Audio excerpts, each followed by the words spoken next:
sitting here with Allaryce. It's like maybe 30 minutes after the WCS Montreal finals wrapped up. How are you feeling about today, and how do you feel about those finals? I thought that the finals were a bit anticlimactic because I know that Snoot and Neeb go against each other quite often, and it's usually pretty back and forth.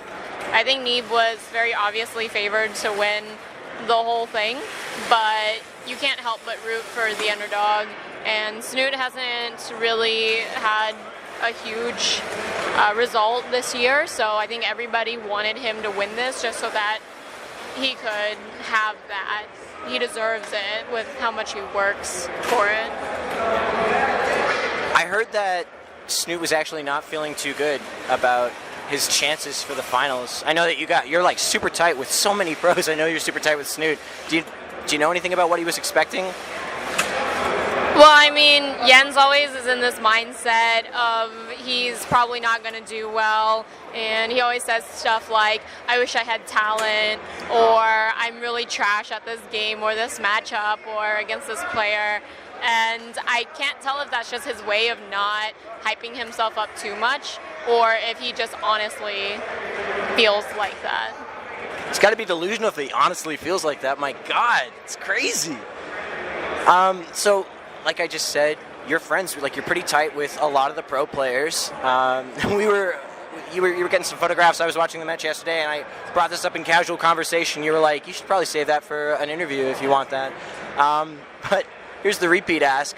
When you have two people who you know so well playing for such high stakes, what is that like for you as a friend, you know, and to watch two people who you know and who you're tight with duke it out like that? That must be a really weird feeling, right? I mean, they're both my babies, and I have a special place in my heart for all of them. They both belong in my Pokeball. I choose both of them, you know what I mean? For me, I always root for the underdog, or my Zerg bias will show, one or the other, even though I don't want it to. But yeah, it's definitely hard. I just try to do that thing that's a really boring answer, where I just root for the best game possible, and whatever engagements happen during the game, I will always acknowledge it as being a good flank or a good harass or a good whatever, no matter who's doing it.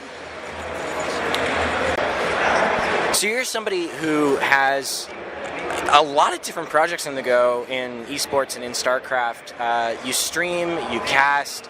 I saw you taking pictures all weekend long. What is it that you are so drawn to in esports, that you want to be involved in so many different areas, and so different too? Like the difference between casting and, you know, like event photography. That's a really wide range. What grabbed you so much to pull you into Starcraft as much as you are pulled in? See, that's the thing. It's only Starcraft. It's not really esports. I don't really care too much about any other esport out there because nothing has the same competitive nature that Starcraft does. I can't tell what it is exactly, but it's the players that I'm invested in, and it's a game that I've spent time getting to know, and it's the community and the camaraderie and sharing strategies and helping each other out, and it's the people that make it for me, and I just like to feature them. I want to put spotlights on them. There's a lot of people out there that want to see things, but they don't necessarily go out and do those things that they want to see. Right. Do you get what I'm saying? Like, from the community. And so it's up to like a few people who will actually take the reins and organize something or go out there and do something. I don't really see many people going out and covering events the way that I've been doing. You know, you only ever see the official photographs that DreamHack will release, or Blizzard or Starcraft Esports Twitter, you know, and those are very much like stage focused, whereas I focus on the crowd, the backstage, the whole experience of being at an event. Yeah, I think that's something that we just kind of lost at some point along the way. I feel like in the early days of peak popularity, I'm doing air quotes for everyone listening, but like I feel like back then there was a lot of these photos of just players and personalities being people, and I feel like we've lost that a little bit, and you're really mimicking something that I know Fear Dragon says a lot. Like there's a lot of content that's there to be produced, it's just that nobody is producing it. Was it the kind of thing where you started to become a fan of the Starcraft scene or involved in the Starcraft scene and you just got frustrated that nobody was doing it? Or if there were people still doing it, would you be producing this kind of content regardless because you don't just see a need, but you really like doing it and you do it anyway? Yeah, I really like doing it. Just the whole like player experience of being here, but also the media experience of being here. They're very different, and I'm just a person that is drawn to interesting experiences.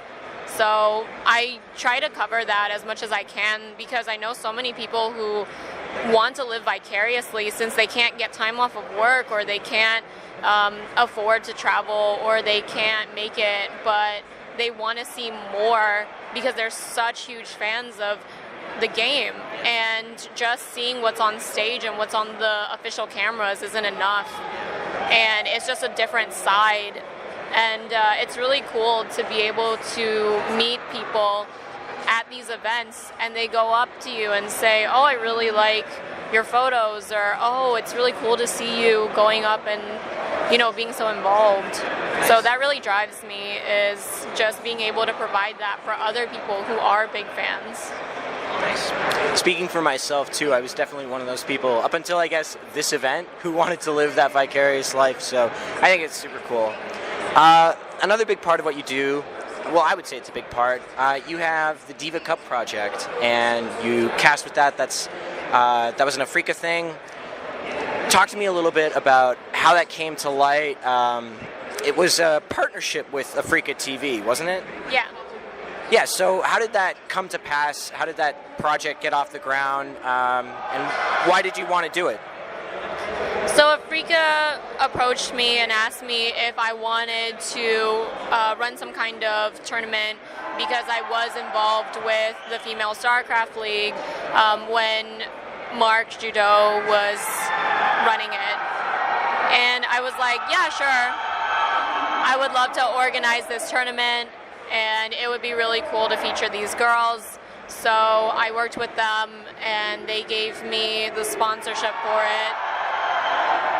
And so it was just a matter of them asking and me saying yes. It was really simple. And I just put together all the information. I invited all the girls, and I put together a time. It was really super easy to do, and anybody can get there. Anybody can do it. It's just a matter of getting the money together, and I think that that's the most difficult part that any organizer has for putting a tournament together. What do you think about the female StarCraft scene? Is there anybody who you think could like rise up and make a WCS run? Do you think that there's the potential there from any one player? I think that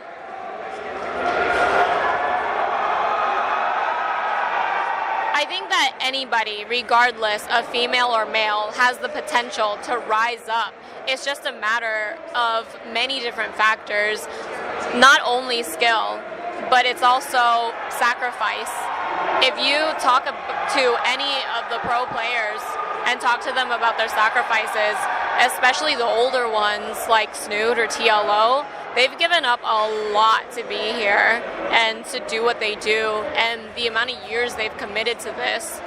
And it's not really a gender thing. I think it's more just about a financial security and a future security thing. And not a lot of people would want to make that sacrifice. And that's why we see these guys up here and anybody else just where they are. If this is actually something that's been announced, then I can just edit this part out. I don't actually know. Is there another season of the Diva Cup coming? Is that anything in the works? I'm actually not sure because Africa wanted to do a bi-monthly tournament, and they wanted to do one in August. Well, I was traveling following Starcraft around during the summer, and I was away for August. So I gave them all my information that I had, all my admin info and organizer info, and they were supposed to put something together or get somebody else to host it, but they didn't really move on that. So I may approach them about it when I'm less busy, but coming up I have BlizzCon and possibly even Home Story Cup, so I'm not sure if I'll have time.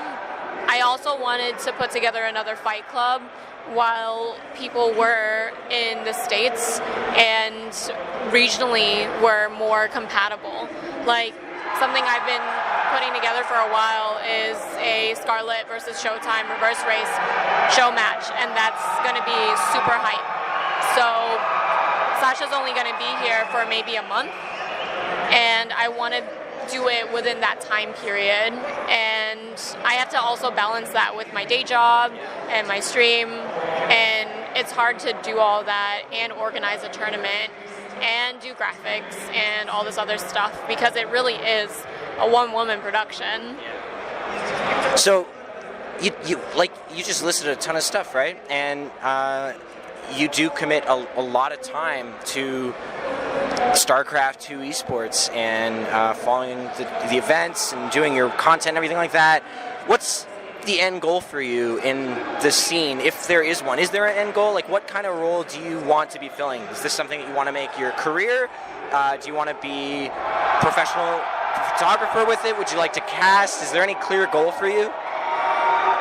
It's funny because a lot of people ask me that, and I have never had a goal from the beginning. I purely wanted to do this out of passion because I honestly love this sport and this scene so much that I just started doing all different fields, like you were saying, casting, event organizing, photography, just everything I could get my hands on, just to see what it was like to be a part of the different, I guess, roles of this sport. And so for me, it would be really cool to be like a player manager for an organization, or maybe even an event photographer for an organization. I know this is kind of like a laughable dream that I know a lot of people are going to scoff at, but like, wouldn't it be cool to be a pro player? I'm sure everyone has had that like little whisper in their head, like, you could be on stage. Yeah. That would be cool, you know? So, I mean, as much of a long shot as that is, I can't help but think that would be really cool to be on stage. I have the same thing going on. There was a tweet about me playing like 30 games in a row, back to back, all the time, and I'm like, oh, maybe I could do that too, you know. So I get it 100%. Well, listen, thank you so much for your time. I really appreciate it. If there's any shout-outs or, if you want a final word, now's the time. I just want to thank everybody who I've ever come in contact with for the opportunity of just being around you and being able to share my passion with you, because everybody from crew to players to fans, you all share your passion with me, and that is what's helped driven me to do what I do. And so everyone's given me more than enough of their time, and I'm just always grateful for that.